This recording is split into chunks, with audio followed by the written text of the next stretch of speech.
Are you thinking about moving to Northeast Florida? In today's video, I'll tell you some of the top things you don't always think to ask, but you should. Stay tuned.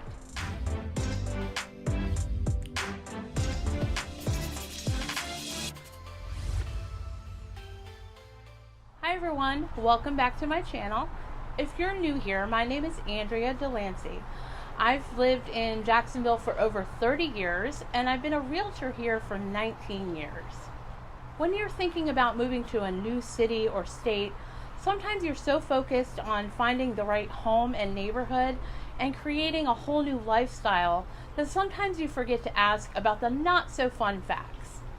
But these often missed questions can have an impact. So I find it's best to just talk about them up front so you know exactly what to expect and can make more informed decisions.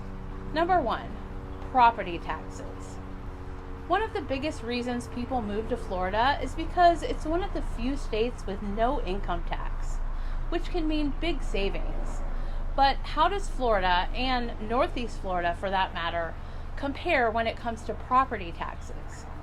Property taxes in Florida, when compared to other states, are relatively moderate, and the average effective property tax rate is actually below the national average.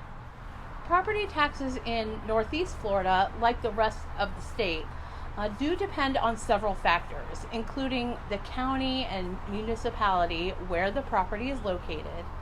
However, in general, property taxes in Northeast Florida do tend to be relatively lower compared to other parts of the state that are more heavily populated, like South Florida. Among the 4 major counties making up the Northeast Florida area, which are Duval, Clay, St. Johns, and Nassau counties, the millage rate ranges from 14 to 18. So where you choose to live in Northeast Florida will have an impact on your property tax rate and perhaps make a difference in your overall budget. Number 2, utility costs. As you're starting to narrow down your home search, it's important to think about utility costs and how they may compare to what you're currently used to. Here in Northeast Florida, your appliances and heating and cooling, your water heater, those are all typically going to use electricity.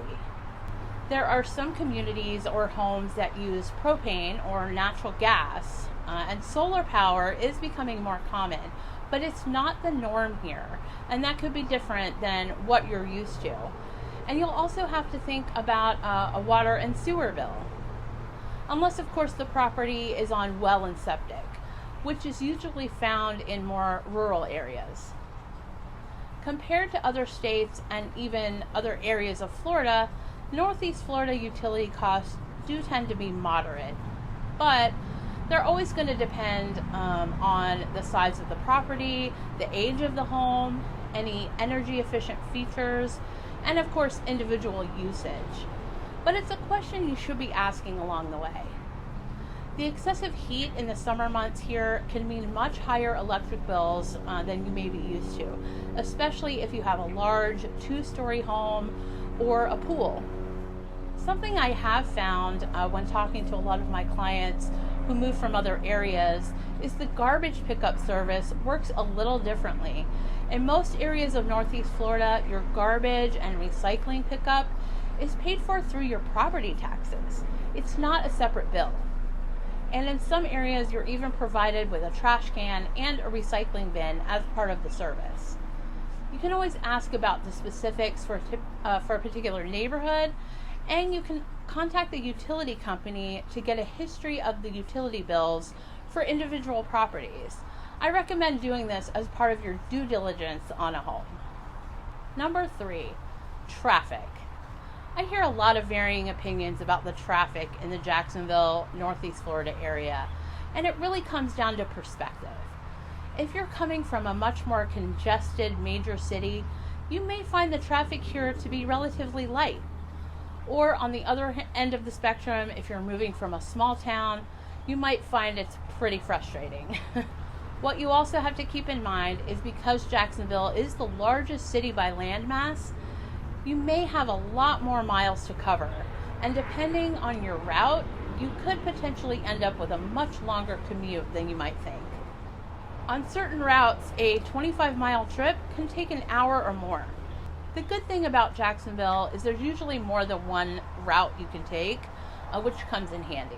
In the last few years, they have started to implement toll roads in our area as a way to ease some of the congestion. And construction will continue over the next several years to connect the toll roads to more areas. But in the meantime, I highly suggest factoring in the traffic patterns and commute times based on where you're going to be living and working. And if possible, do a test drive during peak traffic times.